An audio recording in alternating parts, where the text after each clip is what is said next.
Good morning, Vivekananda Public School students. I am Vinod sir, Sanskrit teacher. Vivekananda YouTube channel में आप सभी का स्वागत है। और यदि मेरे वीडियोज आपको पसंद आए तो आप इसको अधिक से अधिक लाइक कीजिए, शेयर कीजिए और चैनल को जरूर सब्सक्राइब कीजिए। तो देखिए कक्षा आज हम क्लास 8 के संस्कृत सब्जेक्ट में द्वादश पाठ करक्षित पाठ पढ़ रहे थे और इस पाठ में ग्रीष्म ऋतु के बारे में बताया गया था। तो देखिए हम इस पाठ को कंटिन्यू रखते हुए आगे बढ़ते हैं कि परमेंद्र जो यहाँ पर संवाद हो रहा है जोसेफ के साथ में, वो परमेंद्र क्या करता है, आम अध्येतु वस्तुतः एव, क्या लिखा हुआ है, आम अध्येतु वस्तुतः एव, अर्थात आज तो वास्तव में ही, अब क्या हो गया वास्तव में ही, वो देखिए लिखा हुआ है, निघात ताप तप्तस्य याति तारो ही शुष्कताम पुंसो भयाति तस्य एव स्वेद जायते बहू, ये लिखा हुआ है।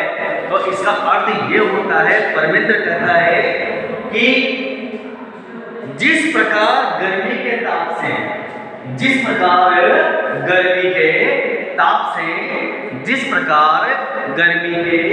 ताप से मनुष्य का तलवा सूख जाता है, जिस प्रकार गर्मी के ताप से मनुष्य का क्या सूख जाता है, तलवा सूख जाता है, उसी प्रकार क्या होता है, भयभीत मनुष्य के समान, जिस प्रकार गर्मी के ताप से मनुष्य का तलवा सूख जाता है, उसी प्रकार क्या होता है, उसी प्रकार भयभीत मनुष्य के समान शरीर पसीने से गीला हो जाता है। क्या हो जाता है, शरीर गीला हो जाता है।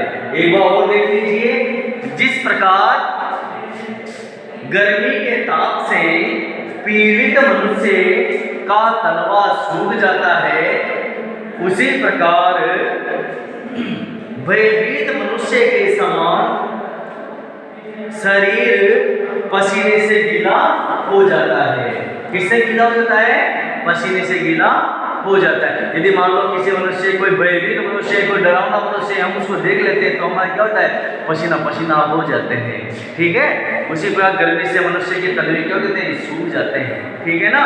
तो नेक्स्ट देखिए, इसमें जोसेफ क्या कहता है, मित्राणि यत्र तत्र बहुभूमि भवनानां भूमिगत मार्गाणां विशेषतः मेट्रो मार्गाणां उपरि गमि सेतूनां मार्गेत्यादीनां निर्माणाय वृक्षाः कर्तन्ते तर्हि अन्यथा किम अपेक्षते अस्माभिः।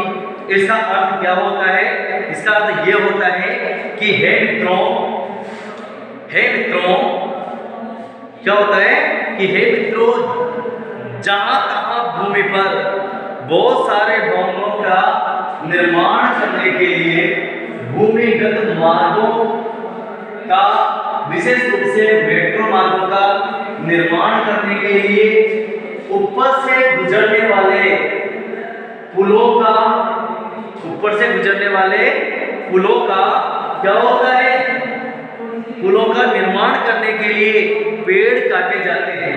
इन सब का काम करने के लिए क्या किए जाते हैं, पेड़ काटे जाते हैं। देखिए भवनों का निर्माण किया जाता है भूमि के ऊपर, तो पेड़ों को काट दिया जाता है।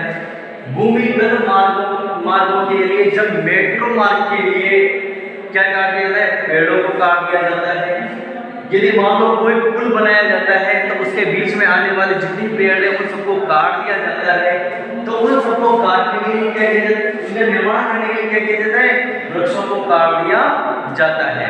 तो इसका अर्थ दोबारा सुन लीजिए, वो ये होता है कि हे मित्रों, जहां तहां भूमि पर बहुत सारे भवनों का करने के लिए, भवनों का निर्माण करने के लिए भूमिगत मार्गों का विशेष रूप से मेट्रो मार्गों का और ऊपर से गुजरने वाले पुलों, ऊपर से गुजरने वाले कौन है? पुल। उन पुलों का निर्माण करने के लिए पेड़ काटे जाते हैं। तो हमसे और अपेक्षा क्या की जा सकती है? तो हमसे दूसरी क्या अपेक्षा की जा सकती है? अर्थात हमसे कोई अपेक्षा नहीं की जा सकती। अर्थात हम हर काम के लिए किसको काट रहे हैं? पेड़ों को काट रहे हैं। इसलिए हर जगह पेड़ नहीं काटा जाता।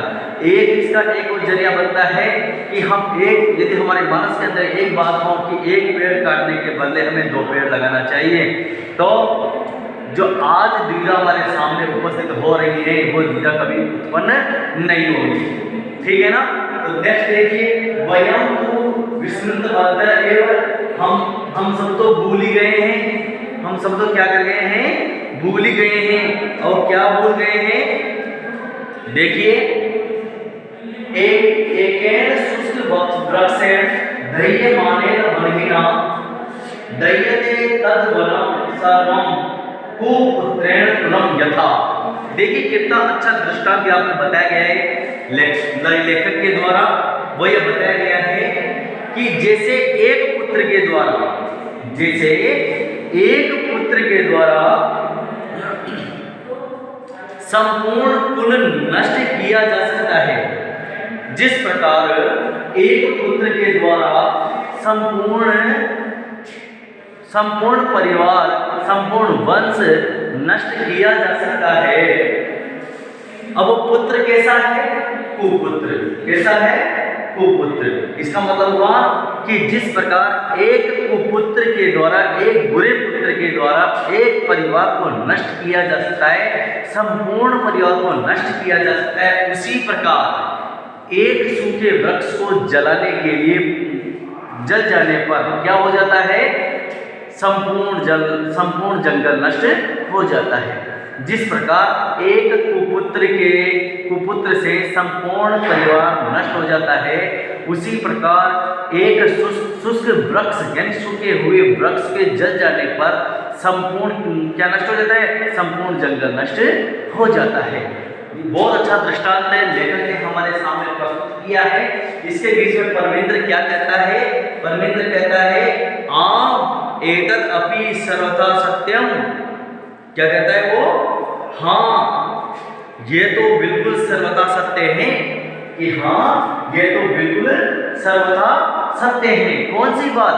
कि जिस प्रकार एक पुत्र के द्वारा एक संपूर्ण परिवार नष्ट हो जाता है और एक सुख हो जाता है, उसी प्रकार एक शुष्क वृक्ष के जल जाने पर संपूर्ण जंगल नष्ट हो जाता है। इसमें परमेंद्र क्या जवाब देता है, क्या प्रत्युत्तर देता है कि हाँ, ये बात तो बिल्कुल सत्य है। ये बात तो कैसी है? बिल्कुल सत्य है। आगच्छन्तु नदी तीरम गच्छामः, तो चलो, चलना है तो चलो नदी तीरम गच्छामः, नदी तट की ओर चलते हैं। क्या कहता है वो? तो चलिए हम सब कहाँ चलते हैं? नदी तीर की ओर, नदी के तट की ओर चलते हैं। तत्र चेत कांचित शांति प्राप्त सक्षम है। हो सकता है वहां जाने के बाद हमें थोड़ी बहुत क्या मिल जाए? शांति प्राप्त हो सके। इस प्रकार परमेंद्र अपने शब्द किसके सामने रखता है? जोसेफ के सामने रखता है। यदि यहाँ तक मैंने जान पढ़ा दिया, यदि ये मेरा आज का वीडियो आपको पसंद आया है तो सबसे ज़्यादा इसको लाइक कीजिए, शेयर कीजिए और चैनल को सब्सक्राइब कीजिए और बेल आइकन जरूर दबा दीजिए। Okay, bye.